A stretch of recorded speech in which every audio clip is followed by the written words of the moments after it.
brought to you by MDH Masala. স্বাস্থ্য আর nutrition পাবে, শরীরও স্ট্রং হবে, অল্প খেলেই পেট ভরে, ডাইজেশন ঠিক রাখে। MDH সোয়াটিন, আসল প্রোটিন। MDH এবার আমাদের একটু ভাঙড়ের দিকে নজর রাখতেই হচ্ছে সব্যসাচী, কারণ আরাবুল ইসলাম তার শনির দশা যে কাটছেই না। একদমই, কারণ পরপর দুদিন তাকে বিক্ষোভের মুখে পড়তে হয়েছে। তিনি আইএসএফ ছেড়েছেন। আইএসএফ ছেড়ে আরাবুল কোথায় যাবেন না যাবেন তা নিয়ে জল্পনা চলছিল। তৃণমূল কংগ্রেসে যাবেন জল্পনা চলছিল। এখন তৃণমূল কংগ্রেস মানে কোন তৃণমূল? ঋতব্রতর সঙ্গে আরাবুল ইসলাম দেখা করবেন এমনটাই খবর পাওয়া গেছে, এবং সেই জায়গা থেকে জোর জল্পনা আরাবুল ইসলাম তিনি ভালো তৃণমূলে যোগ দিতে পারেন। দেখা যে করেছেন সেই ছবি আমরা এই মুহূর্তে দেখাচ্ছি, যেখানে অস্থায়ী বিরোধী দলনেতা ঋতব্রত বন্দ্যোপাধ্যায় তার সঙ্গে দেখা করেছেন আরাবুল ইসলাম, এবং বাকি তৃণমূল বিধায়করাও সেখানে ছিলেন। পরপর দুদিন ক্ষোভের মুখে পড়ার পর নিস্তার পেতেই কি ঋতব্রতর সঙ্গে দেখা? শ্রেয়সীর কাছ থেকে জানি, আমাদের প্রতিনিধি রয়েছেন আমাদের সঙ্গে। শ্রেয়সী, দেখো, কার্যত এই মুহূর্তে কিন্তু আরাবুল ইসলামকে এবং খায়রুল ইসলাম তাদের দুজনকে কিন্তু আমরা দেখতে পাচ্ছি যে তারা দুজনেই কিন্তু রাজ্যের বিরোধী দলনেতা ঋতব্রত বন্দ্যোপাধ্যায়ের সঙ্গে দেখা করতে এসেছেন, এবং যেটা জানা যাচ্ছে যে দীর্ঘক্ষণ তাদের সঙ্গে বৈঠক হয়েছে। ঋতব্রত বন্দ্যোপাধ্যায় যেখানে উপস্থিত ছিলেন, এক্ষেত্রে তৃণমূলের তরফে মুখ্য সচিব যিনি রয়েছেন আখরুজ্জামান, ঋতব্রত শিবিরের যিনি তৃণমূলের চেয়ারপারসন অরূপ রায়, চন্দ্রিমা ভট্টাচার্য, প্রত্যেকেই তারা ছিলেন, এবং তাদের উপস্থিতিতেই কিন্তু কার্যত দীর্ঘ বৈঠক হয়েছে আরাবুল ইসলামের সঙ্গে বিরোধী দলনেতা ঋতব্রত বন্দ্যোপাধ্যায়।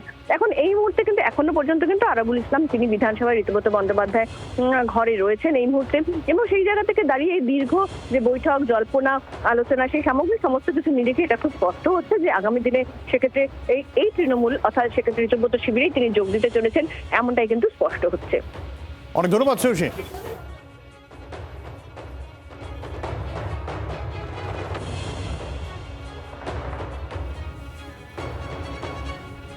আর বিজেপির মধ্যে নানান রকম দ্বন্দ্ব, তা নিয়ে বিজেপি নেতৃত্ব কি বলছেন মধুমন্তী? সব্যসাচী, দ্বন্দ্বের কথায় যদি আসি, শৃঙ্খলা রক্ষা একটা বড় বিষয়। কড়া বঙ্গ বিজেপির শীর্ষ নেতৃত্ব এ বিষয়। দলের নিয়ম যদি না মানা হয় তাহলে বড় পদক্ষেপ, একেবারে ত্যায্যপুত্র করা হবে, লাথি মেরে বের করে দেওয়া হবে দল থেকে। কিছু মানুষ ব্যক্তিগত স্বার্থে ঝামেলা পাকাচ্ছে, এমনটাই মনে করছেন কে? সুকান্ত মজুমদার। পার্টি ব্যবস্থা নিচ্ছে গোষ্ঠীদ্বন্দ্ব নিয়ে, একেবারে হুঁশিয়ারি দিয়ে দিলেন সুকান্ত মজুমদার। দিন কয়েক আগেই 100 দিন পূর্ণ করেছে এই বিজেপির সরকার, এবং তারপর থেকে কিন্তু আমরা দেখতে পাচ্ছি দুর্নীতি নিয়ে একেবারে জিরো টলারেন্স অবস্থান রাজ্য সরকারের। সুকান্ত মজুমদারের হুঁশিয়ারির কথা বলছিলাম, কি বলেছেন এ প্রসঙ্গে শুনুন।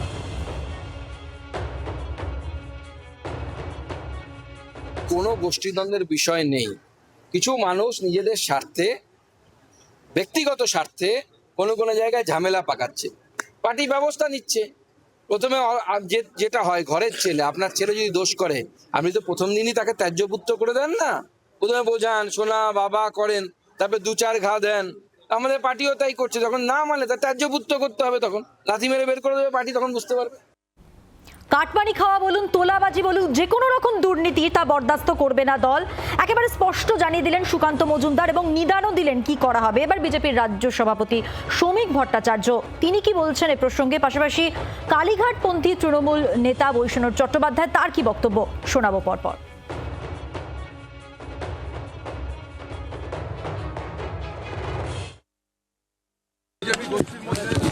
বিজেপির কোনো গোষ্ঠী নেই, বিজেপির কোনো গোষ্ঠী নেই।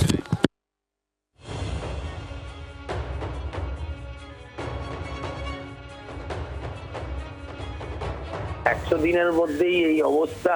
কালকেও আনন্দপুরের নিজেদের মধ্যে গন্ডগোল হয়েছে, তার আগে ইন্টালিতে গন্ডগোল হয়েছে। প্রতিদিনই খবরে উঠে আসছে ওদের অতৃপ্ত আত্মার যে গন্ডগোল। আবার যে ভাষা উনি ব্যবহার করছেন প্রফেসর হয়ে, সে ভাষাটাও কি সংযত ভাষা? উনি যে ভাষায় বলছেন লাথি মেরে নাকি বার করে দেওয়া হবে, এই সমস্ত কথা।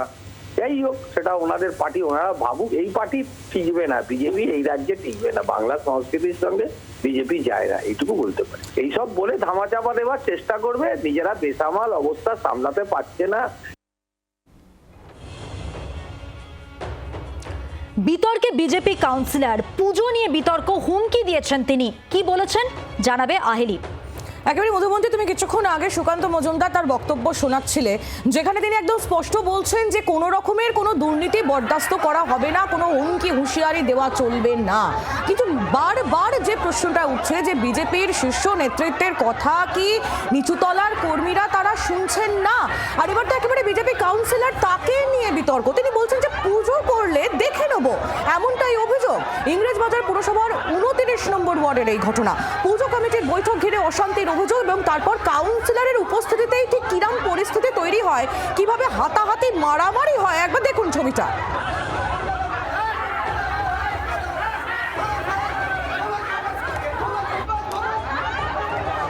আমরা একটু ব্যাপারটা কি হয়েছিল জেনে নেওয়ার চেষ্টা করবো রণজয় সিংহের থেকে। আমাদের প্রতিনিধি আমাদের সঙ্গে টেলিফোন লাইনে রয়েছেন। রণজয়, ঠিক কি অভিযোগ বিজেপি কাউন্সিলরের বিরুদ্ধে?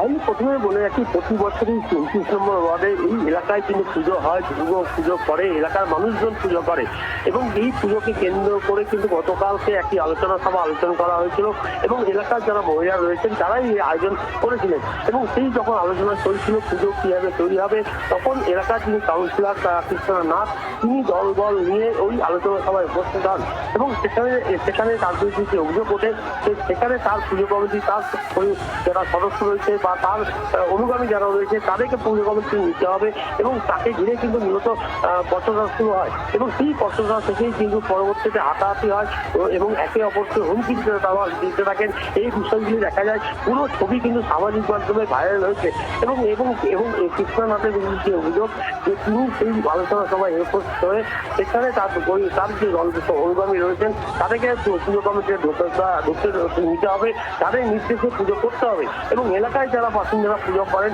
তারা এই বিষয়টি আপত্তি তোলেন এবং এলাকার বাসিন্দারা তারা বলেন যে পুজো কমিটির সঙ্গে তারা জড়িয়ে রয়েছেন, দীর্ঘদিন ধরে রয়েছেন এবং এখানে কোনো রাজনৈতিক দলের প্রতিনিধিরা এই পুজো কমিটির সঙ্গে যুক্ত নয়। ফলে পুরো বিষয়টি ঘিরে কিন্তু তর্ক বিতর্ক থেকে বর্ষা এবং সেই বর্ষা থেকেই কিন্তু এই ঘটনা ঘটে। একেবারে রণজয়, ধন্যবাদ তোমায়। রণজয় সিংহ আমাদের প্রতিনিধি ছিলেন আমাদের সঙ্গে টেলিফোন লাইনে এবং কাউন্সিলরের বিরুদ্ধে হুমকি দেওয়ার অভিযোগ উঠে আসছে, যদিও হুমকির অভিযোগ অস্বীকার করেছেন কাউন্সিলর কৃষ্ণনাথ। শোনাবো দুপক্ষের বক্তব্যই। ওরা ভিডিও করছে, আমাদের কোনো আপত্তি নাই, আমরা কিছু বলছি না, কিন্তু আমার মেয়ে যখন ওখান থেকে ভিডিও করছে তখন এখান থেকে একটা মহিলা জয়ন্তী, ওরা দল বল মহিলা পুরুষ সব উভয় মিলে মানে প্রায় 60-70 জন লোক নিয়ে এসছে, ওরা নিয়ে এসে এখান থেকে লাফিয়ে গিয়ে আমার মেয়ের উপরে অ্যাটাক করছে। যখন আমার মেয়েকে অ্যাটাক করছে, আমি মেয়েকে ছাড়তে গেছি, তখন আমার হাত ধরে ঘুরিয়ে দিয়ে আমাকে ধাক্কা ফেলে দিচ্ছে। ওই মেয়ে দুটো একটা হলুদ চুড়িদার পরেছিলাম, নাম জানি না, ওই মেয়েটা এসে চুলের মুঠি ধরছে, কাকে মারছে, ধাক্কা দিচ্ছে, মুখ খারাপ করছে। কমিশনার স্পিকই নট, একটা কথা কমিশনার বলেনি। কমিশনার না বলার জন্য ওরা আরো পেয়ে বসছে যে ওদের হাতে কমিশনার আছে। যারা অভিযোগ করছে পুরো মিথ্যা অভিযোগ করছে। এখানে কিছু সিপিএম এর লোক যারা ডিভাইড অ্যান্ড রুল পলিসি করে সমাজকে বিভক্ত করে তাদের শাসন চালু করতে চাইছে। 50 জন লোকের স্বাক্ষর রয়েছে যে আমরা নতুন আর এলাকায় পূজা চাই না, আমাদের এই বোঝা, আমরা অতিরিক্ত বোঝা নিতে পারবো না। অর্থনৈতিকভাবে এখন মানুষের সবারই কিন্তু পরিস্থিতি ভালো না, সেখানে তারা কেউ পূজা চাইছে না। মানুষ যা চাইবে আমাকে কিন্তু সেটা মেনে নিতে হবে, আমি জনমতের বাইরে না। বেশিরভাগ লোক যদি চায় যে হ্যাঁ পূজা হবে তো পূজা হবে, আর যদি মানুষ না চায় যে পূজা হবে না তো হবে না। এদিকে মিষ্টিপ্রিয় বাঙালি হঠাৎ করে ডায়েট করা শুরু করেছে, কারণ চিনির যা দাম তাতে তো চিনি রোজ অ্যাফোর্ড করাই রীতিমতো একদমই আইনি এবং এই নিয়ে কিন্তু পুজো সব্যসাচী ঠিক নবান্ন কিন্তু এই নিয়ে করা হচ্ছে, কারণ সামনে পুজো আসছে এবং এই পুজোর মধ্যে যা হয় আর কি, জিনিসপত্রের দাম বাড়ে, বিশেষ করে মিষ্টির চাহিদা বাড়ে, ফলে চিনির দাম আরও বাড়ার আশঙ্কা। তার আগে ভাগে নবান্ন অ্যাকশানে নামলো এবং রীতিমতো কড়া নজরদারি চলবে এবারে কেন্দ্র রাজ্য একযোগে অ্যাকশানে। কিভাবে? অর্কদীপ্ত রয়েছেন আমাদের সঙ্গে, অর্কদীপ্ত জানাবে। অর্কদীপ্ত, উৎসবের মরশুম আসতে চলেছে এবং তার আগেই চিনির যে কৃত্রিম সংকট এবং মূল্য বৃদ্ধি তা ঠেকাতে এবার রাজ্য সরকারের তরফ থেকে কিন্তু বিশেষ মনিটরিং চলবে এবং সম্ভবত কেন্দ্রীয় সরকারও এই যৌথভাবে রাজ্য সরকারের সাথে মনিটরিং চালাবে, এমনটাই খবর নবান্ন সূত্রে। চিনির যাতে অবৈধ মজুতদারি না হয় তা নিশ্চিত করতে রাজ্যের মুখ্য সচিবকে চিঠি পাঠানো হয়েছে কেন্দ্রীয় খাদ্য এবং গণবন্টন মন্ত্রক থেকে।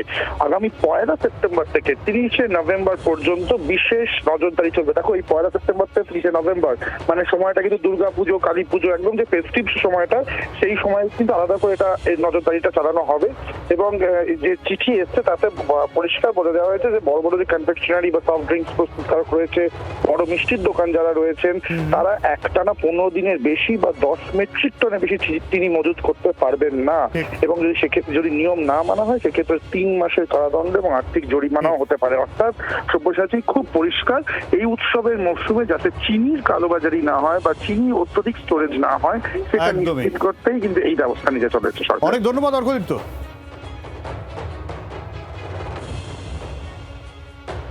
আর এসবের মধ্যে প্রাক্তন বিধায়কের আত্মসহায়ককে খুনের ঘটনা আসছে, কোথায় মধুবন্তী? একদমই সব্যসাচী, মদ্যপানের প্রতিবাদ করায় প্রাক্তন বিধায়কের আত্মসহায়ককে পিটিয়ে খুনের অভিযোগ উঠেছে। মৃত শেখর চৌধুরী সুনীল সিং এর আত্মসহায়ক ছিলেন।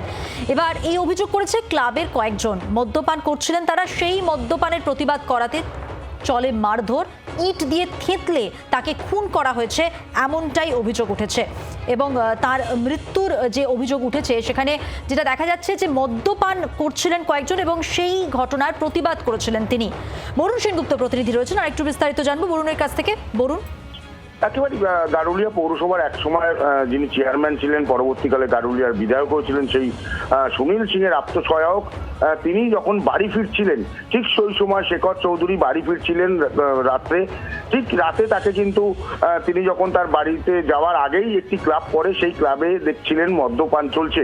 সেই মদ্যপানে তিনি গিয়ে তাতে বাধা দেন এবং কেন এখানে এত রাত্রে মদ্যপান করা হচ্ছে, এবং সেই জায়গা অর্থাৎ যেই জায়গার কথা বলা হচ্ছে সেই গারুলিয়া, সেই জায়গায় প্রচুর কিন্তু হেরোইন বিক্রি করে এই যারা মদ্যপান করছিল তারাই, এমনটাও কিন্তু অভিযোগ। ঠিক তিনি এর প্রতিবাদ করায় তাকে কিন্তু একেবারে ইট দিয়ে ঠ্যাপলানো হয়। যে ছবি সিসিটিভিতে ধরা পড়েছে সেখানে একেবারে স্পষ্ট যে 4 থেকে 5 জন তারা ছিলেন, তাদের ধরে ব্যাপকভাবে মারধর করে এই শেখর চৌধুরীকে, ব্যাপকভাবে মারধর। এখনো পর্যন্ত দেখো নোয়াপাড়া থানার পুলিশ 3 জনকে গ্রেপ্তার করেছে এবং তাদের এবং প্রতিবেশীরা সমেত, এবং সুনীল সিং তিনিও নিজেও চাইছেন যাদের গ্রেপ্তার করা হয়ে গেছে এবং আরো যারা রয়েছে এর সঙ্গে তারা যেন উপযুক্ত শাস্তি পান। ধন্যবাদ বরুণ।